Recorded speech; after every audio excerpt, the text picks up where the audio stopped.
Dear students, JB Thiruvallur School of Accountancy welcomes you. நம்ம முதல்ல ரெண்டு வீடியோவில் 12th accountancy portionல accounts from incomplete records first chapter, that is unit 1. இது part 2 type 3. போன ரெண்டு வீடியோஸில் நம்ம பார்த்தது ஒரு சிங்கிள் என்டிட்டி சிஸ்டத்தில், அதாவது அக்கௌண்ட்ஸ் ஃப்ரம் இன்கம்ப்ளீட் ரெக்கார்ட்ஸில் கணக்கு வச்சுருக்கிறவங்க எப்படி தங்களுடைய கணக்குகளை லாப நட்டத்தை கண்டறிகிறாங்க அப்படின்னு பார்த்தோம். இப்போ நாம் அதில் மூணாவது டைப் பார்க்க போகிறோம். இந்த மூணாவது டைப் பார்க்குறதுக்கு முன்னாடி let us recall the first type format. The first type of statement of affairs method is to find out profit or loss or finding the missing figures. இந்த ரெண்டு டைப்பை பார்த்தோம். அதில் வெறும் statement of profit or loss அக்கௌண்ட்டை மட்டும் போட்டு அந்த நிறுவனத்திற்கு ப்ராஃபிட்டா லாஸான்னு சொல்கிறது ஒன்று, இல்லை ப்ராஃபிட் அண்ட் லாஸ் இன்ஃபர்மேஷனை கொடுத்துட்டு ஏதாவது மிஸ்ஸிங் ஃபிகரை கண்டுபிடிக்கிறது ஒன்று. That is giving all information for calculating the profit or loss, sometimes giving profit or loss and asking to find out the missing figure. இப்போ அடுத்து the next type is finding the opening capital and closing capital, either opening capital or closing capital, by preparing statement of affairs and then preparing the statement to find out the profit or loss. இப்போ இந்த மாடலில் உனக்கு closing கேபிட்டலும் opening கேபிட்டலும் டைரெக்டாக question பேப்பரில் கொடுக்காம அதை கண்டுபிடிக்கிறதுக்கு தேவையான இன்ஃபர்மேஷன்ஸை கொடுத்து அதை முதல்ல நீ கண்டுபிடிச்சிக்கிட்டு அப்புறமா ப்ராஃபிட் அண்ட் லாஸை கண்டுபிடிக்கிற method. Let us see the next type of method, what it is. Finding out opening capital and closing capital by preparing statement of affairs. First ரெண்டு டைப்பில் நீங்கள் ஹெட்டிங் எழுதும்போது statement of profit or loss அப்படின்னு எழுதியிருப்பீங்க. இப்போது statement of affairs. இந்த statement of அஃபயர்ஸ்னால் என்ன? எந்த ஒரு நிறுவனத்தில் ஓப்பனிங் கேபிட்டலையோ க்ளோசிங் கேபிட்டலையோ கண்டுபிடிக்க முடியலன்னா, ஓப்பனிங் கேபிட்டலையோ க்ளோசிங் கேபிட்டலையோ கண்டுபிடிக்க முடியலன்னா அதை கண்டுபிடிக்கிறதுக்கு தேவையான இன்ஃபர்மேஷன்ஸை கொடுத்துருப்பாங்க. உங்களுக்கு தெரியும், we learned already in the first year syllabus, கேபிட்டலை நாம் எப்படி கண்டுபிடிப்போம்னு சொல்லி. Sometimes the list of assets and liabilities has been given at the time of opening or closing of the accounting period. இந்த டைப்பில் என்ன செய்வாங்க, அக்கௌண்டிங் பீரியடில் ஓப்பனிங்லேயோ க்ளோசிங்லேயோ இருந்த அசட்ஸ் அண்ட் லயபிலிட்டிஸை கொடுப்பாங்க. அதை வச்சு நாம் ஓப்பனிங் கேபிட்டலையும் அப்புறம் க்ளோசிங் கேபிட்டலையும் கண்டுபிடிப்போம். From that information, we have to find out the opening capital or closing capital.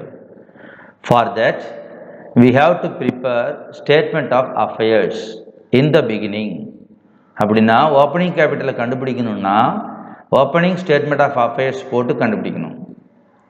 Closing கேபிட்டலை கண்டுபிடிக்கணும்னா க்ளோசிங் ஸ்டேட்மெண்ட் ஆஃப் அஃபேர்ஸ் போட்டு கண்டுபிடிக்கணும். ஸ்டேட்மெண்ட் ஆஃப் அஃபேர்ஸ்னால் என்ன? ஸ்டேட்மெண்ட் ஆஃப் அஃபேர்ஸ் இரண்டு பக்கங்களை கொண்டது.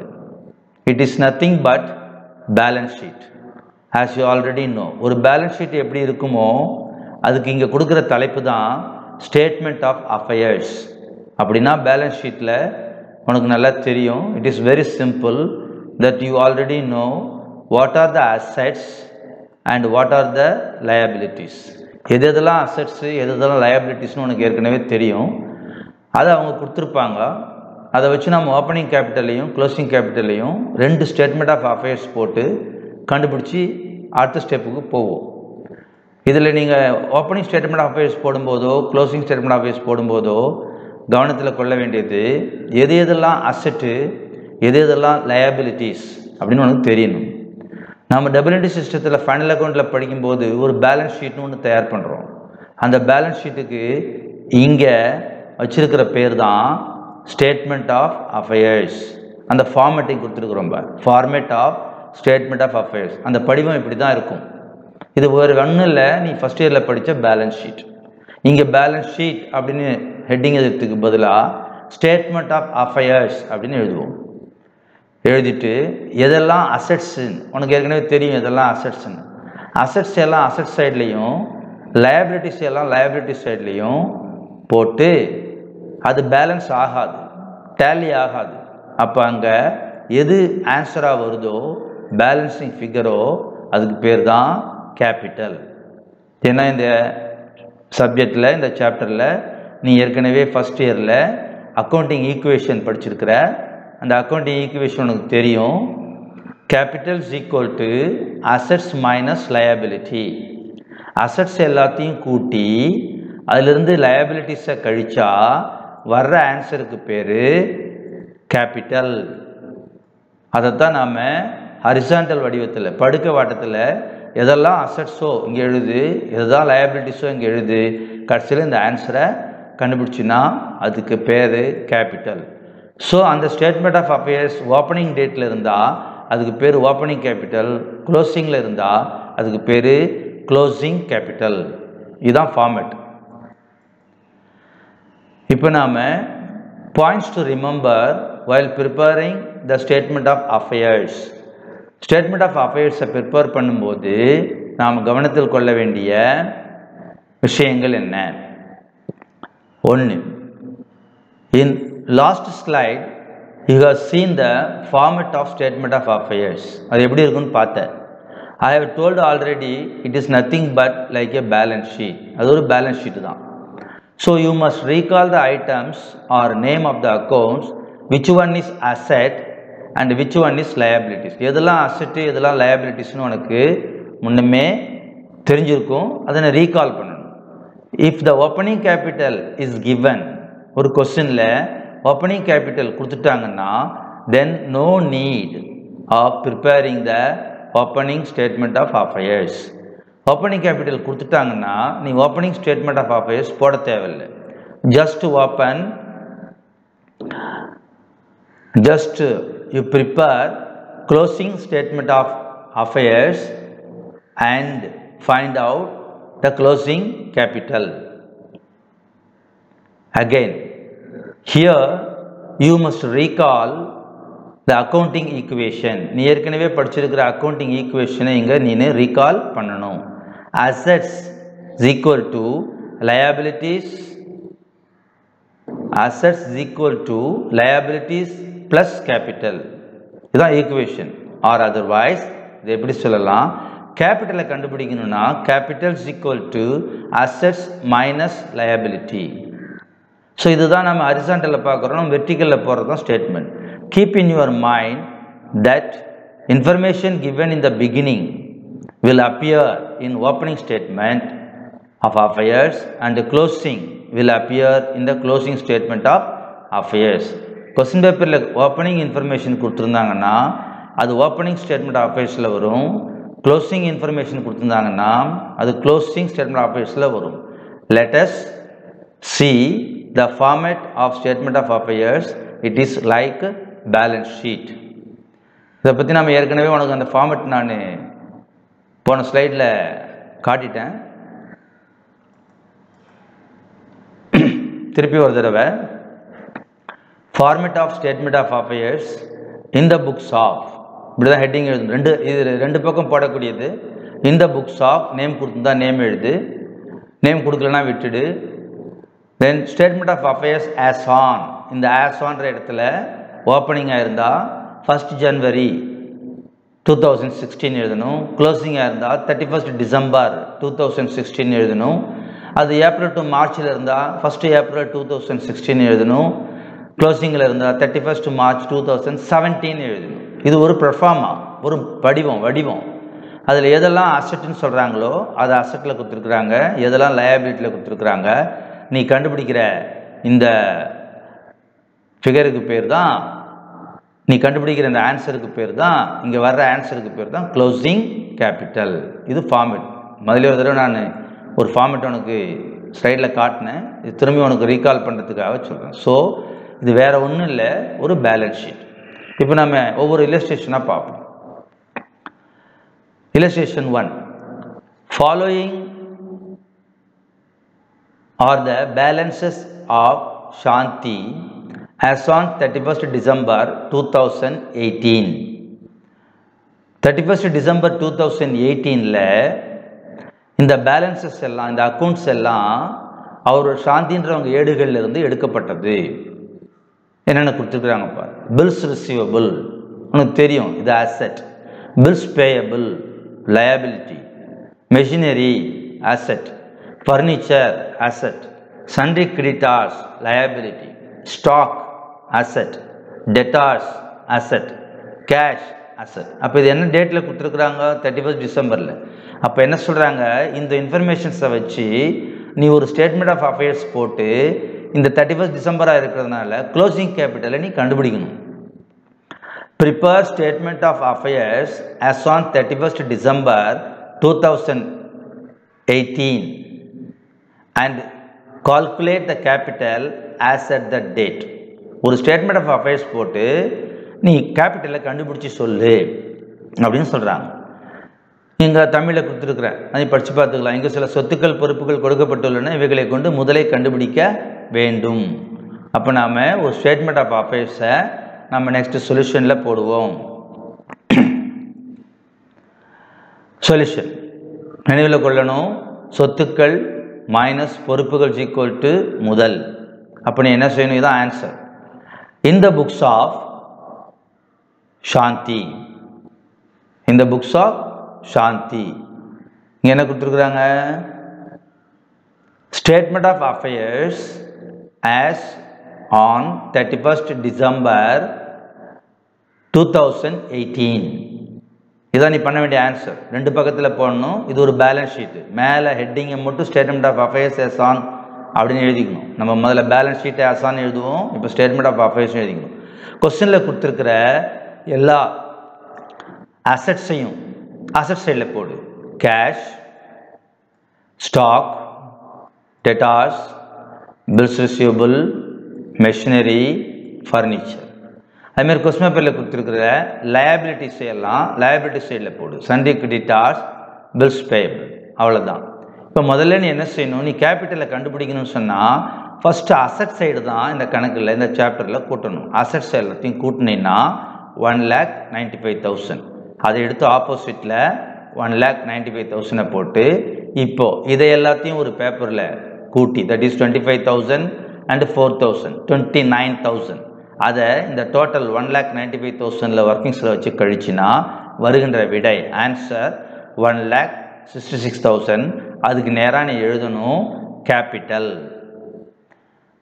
பிராக்கெட்டில் பேலன்சிங் ஃபிகர், அதாவது பேலன்ஸ் பண்ணப்பட்ட இருப்பு கட்டப்பட்ட தொகை அப்படின்னு காட்டணும். ஸோ இந்த ஸ்டேட்மெண்ட் போட்டதுனால நம்ம என்ன கண்டுபிடிச்சிட்டோம்?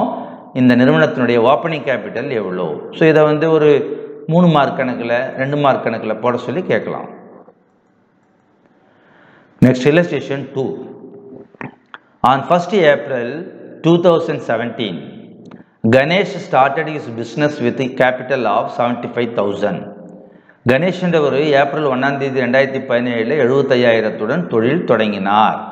அப்படின்னா இங்கே தொழில் தொடங்கினார்னு சொன்னவொடனே 75,000 அப்படின்னா ஓப்பனிங் கேபிட்டலை கொடுத்துட்டாங்க. அப்போ இந்த கணக்கில் நீ ஓப்பனிங் கேபிட்டல் கண்டுபிடிக்கிறதுக்கு ஓப்பனிங் ஸ்டேட்மெண்ட் ஆஃப் அஃபேர்ஸ் போட தேவையில்லை. He did not maintain proper books of accounts. அவர் சரியான முறையில் தன்னுடைய கணக்குகளை வைத்தில்லை. That is incompleting records. Following particulars are available from his books. அவருடைய ரெக்கார்டிலிருந்து இந்த இன்ஃபர்மேஷன்லாம் நம்மளுக்கு கிடைக்குது. கொஸ்டினில் கொடுத்துருக்குறாங்க. Cash, stock of goods, bills receivable, furniture, land and building, debtors, creditors, cash to bank, bills payable. அதுக்கு கீழே சொல்கிறாங்க, during the year he withdrew ₹15,000 for his personal use. அவருடைய சொந்த செலவுக்காக 5,000 எடுத்தார். நம்ம இது என்ன சொல்லுவோம்? Drawings. he introduced further capital of 20,000 during the year. அவர் அந்த ஆண்டில் எக்ஸ்ட்ராவாக கேபிட்டல் போட்டிருக்கிறாரு. நம்ம என்ன சொல்லுவோம்? அதை additional capital. Calculate is profit or loss. So நம்ம போன டைப்லாம் பார்க்கும்போது நம்மளுக்கு ஓப்பனிங் கேபிட்டல் க்ளோசிங் கேபிட்டல்லாம் கொஸ்டினில் கொடுத்து ப்ராஃபிட் லாஸ் கண்டுபிடிக்க சொன்னாங்க, இங்கே கொடுக்கல. So understand, opening capital is given, question பேப்பரில் கொடுத்துட்டாங்க. So only find out the closing capital, then you find out the profit or loss. Statement of profit or loss போட்டு கண்டுபிடிக்கணும். இந்த மாடலில் 3 ஸ்டேட்மெண்ட் போடுற மாதிரி கூட கணக்கு வரும். Statement of affairs as on 1st January, statement of affairs as on 31st December, and then statement of profit or loss. So இதனுடைய சொல்யூஷன் பாருங்கள், இந்த கணக்கினுடைய சொல்யூஷன். இந்த கணக்கில் ஓப்பனிங் கேபிட்டல் கொடுக்கப்பட்டதுனால நாம் ஓப்பனிங் ஸ்டேட்மெண்ட் ஆஃப் அஃபேர்ஸ் போட தேவையில்லை. அதனால் ஃபஸ்ட் ஸ்டெப் என்ன செய்யணும், find out the closing capital from the information given in the question paper. இதான் ஒர்க்கிங்ஸ்னு அர்த்தம். அது in the books of Ganesh, statement of affairs as on 31st March 2018 அப்படின்னா என்ன அர்த்தம், கொஸ்டின் பேப்பரில் ஓப்பனிங் கொடுத்துட்டாங்க, க்ளோசிங் கண்டுபிடிக்கிறோம், அதனால் 31st மார்ச்னு எழுதுவோம். இப்போ நீ உன்னுடைய கொஸ்டின் பேப்பரில் இருந்து எதெல்லாம் அசெட்டோ அதை எடுத்து அசெட் சைடில் எழுது. Cash asset, cash at bank, வங்கியில் ரொக்கம் asset, stock asset, debtors asset, bills receivable asset, land and building asset, furniture asset. Then question paper இருந்து liabilities எல்லாம் எடுத்து liabilitiesல எழுது. sundry creditor liability, bills payable liability. Then first total the asset side 1,03,000. Then opposite side அதை போடு. இதை எல்லாத்தையும் தனியாக ஒரு பேப்பரில் கூட்டி பேலன்ஸ் பண்ணி விடையை கண்டுபிடி. அந்த விடை 88,000. அதுக்கு நேராக எழுது. நீ கண்டுபிடிச்ச ஆன்சர் எப்பயுமே ஸ்டேட்மெண்ட் ஆஃப் அஃபேர்ஸில் என்னவாக இருக்குன்னா கேபிட்டல், அதுக்கு பேலன்சிங் ஃபிகர் அப்படின்னு எழுது. அப்படின்னா என்ன அர்த்தம், க்ளோசிங் கேபிட்டலை நீ கண்டுபிடிச்சிட்ட 88,000. இந்த சாப்டர் நீ நல்லா புரிஞ்சுக்கணும், நல்லா இருக்கணும்னு சொன்னால் நம்ம ஃபஸ்ட் இயரில் ட்ரையல் பேலன்ஸ்னு ஒரு சாப்டர் நடத்தி அதுக்கு உனக்கு டிப்ஸ் கொடுத்துருக்குறோம். அதை எடுத்து கவனமாக மறுபடியும் நீ மனப்பாடம் பண்ணணும், எதெல்லாம் அசெட்டு எதெல்லாம் லயபிலிட்டிஸ்ன்னு. ஸோ இப்போ அந்த இல்லஸ்ட்ரேஷனுடைய சொல்யூஷன் விடை கண்டினியூ ஆகுது. இப்போ நீ ஓப்பனிங் கேபிட்டல் இருக்குது கொஸ்டின் பேப்பரில், க்ளோசிங் கேபிட்டல் கண்டுபிடிச்சிட்ட. இப்போ மூணாவதாக வந்திருக்கிற இந்த books of mister Ganesh, statement of profit or loss for the year ended 31st March 2018. இப்போ நீ ப்ராஃபிட்டை கண்டுபிடிக்க போகிற. இந்த ஃபார்மேட் தான் நம்ம ஃபஸ்ட்டு 2 டைப்பில் உனக்கு மனப்பாடமாக பண்ண சொல்லுது. இந்த ஃபார்மேட் இந்த சாப்டரில் எங்கேயும் மாறாது. இந்த மெத்தடில் பர்டிகுலர்ஸ் அமௌண்ட் ஃபஸ்ட்டு நீ எப்பயுமே என்ன எழுதணும், closing capital as on 31st March 2018 க்ளோசிங்கை தான் எழுதணும். இது எங்கேருந்து வந்துச்சு, நீ ஒர்க்கிங்ஸில் போட்டு போன ஒர்க்கிங்ஸில் எவ்வளோ க்ளோசிங் கேபிட்டல்னு கண்டுபிடிச்சா 88,000. Then add drawings. இந்த டிராயிங்ஸு கொஸ்டின் பேப்பரில் கீழே அடிஷ்னலாக கொடுத்துருந்த இன்ஃபர்மேஷன். எப்பயுமே டிராயிங்ஸை இந்த சாப்டரில் இந்த மெத்தட்ஸில் இந்த இடத்துல தான் வந்து கூட்டணும். Add drawings 5,000. ஸோ இதை கூட்டினா 1,03,000. தென் கொஸ்டின் பேப்பரில் அடிஷ்னல் கேபிட்டல் கொடுத்துருக்குறாங்க. Less additional capital introduce during the year 2000. அப்போ 1,03,000ல் 2,000 போச்சுன்னா answer 83,000. So that is called adjusted closing capital. இதிலிருந்து வழக்கம் போல் லெஸ் ஓப்பனிங் கேபிட்டல், இது கொஸ்டின் பேப்பரில் டைரெக்டாக கொடுத்தது, அதை நாம் கழிக்க போகிறோம். ஸோ 83,000 75,000 பெருசுலேருந்து சின்னது கழிக்கும்போது விடை ப்ளஸில் வருது. 8,000 ப்ளஸில் விடை வந்தால் ஆன்சர் ப்ராஃபிட். ஸோ இந்த மெத்தடு இந்த மாடல் என்னென்னா, உனக்கு ஓப்பனிங் கேபிட்டல் கொஸ்டின் பேப்பரில் கொடுத்தாங்க, க்ளோசிங் கேபிட்டல் கண்டுபிடிக்கிறதுக்கான அசெட்ஸ் அண்ட் லயபிலிட்டிஸ் கொடுத்தாங்க. அதை வச்சு நீ ஒரு ஸ்டேட்மெண்ட் போட்டு க்ளோசிங் கேபிட்டல் கண்டுபிடிச்ச. அதுக்கப்புறம் ஸ்டேட்மெண்ட் ஆஃப் ப்ராஃபிட் ஆர் லாஸில் வழக்கம் போல் டிராயிங்ஸையும் அடிஷ்னல் கேபிட்டலையும் கொண்டு வந்த. Let us see the next slide.